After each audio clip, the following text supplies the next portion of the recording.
রাজপুর সোনারপুরের তৃণমূল কংগ্রেসের একজন কাউন্সিলর, 18 নম্বর ওয়ার্ডের কাউন্সিলর কুহেলি ঘোষ, তার নাম রয়েছে এবং তিনি আরো এক কাঠি ওপরে।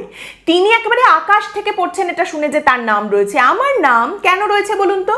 মানে কুহেলি ঘোষ বলছেন যে দেখুন, এই তালিকায় কেন আমার নাম রয়েছে আমি বলতে পারবো না, আমি এই নিয়ে আগেই মামলা করেছি, সিবিআইকে আমি চ্যালেঞ্জ করেছি, যে কোনো কেন্দ্রীয় তদন্তকারী সংস্থা তারা আমাকে ডাকুক, আমি এটা বলেছিলাম, কিন্তু আজ পর্যন্ত কেউ ডাকেনি। তারপর শুনলাম যে অযোগ্যদের তালিকা প্রকাশ করা হবে এবং সেখানে দেখলাম আমার নাম রয়েছে। কেন রয়েছে আমি বলতে পারবো না, আমার কাছে এর কারণটা স্পষ্ট নয়। খুবই ধোঁয়াশা ভাই, খুবই ধোঁয়াশা, বোঝাই যাচ্ছে না কেন তার নামটা রয়েছে। এর সঙ্গে নাম রয়েছে পরেশ অধিকারীর মেয়ে অঙ্কিতা অধিকারীর, তার নাম তো থাকবেই, আপনারা জানেনই। এবার এই অঙ্কিতা অধিকারী তিনি আবার মানে সবার থেকে ওপরে বলতে হয় আর কি, এতটাই কান কাটা যে সম্প্রতি তাকে কোথায় দেখা গিয়েছিল জানেন?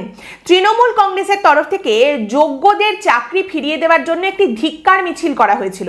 সেই মিছিলের সামনে দেখা গিয়েছিল ট্যাং ট্যাং করে হাঁটছেন অঙ্কিতা অধিকারী, মানে তিনি যাদের চাকরি খেয়েছেন তাদের চাকরি ফিরিয়ে দেওয়া হোক, এই মিছিলে তিনি হাঁটছেন।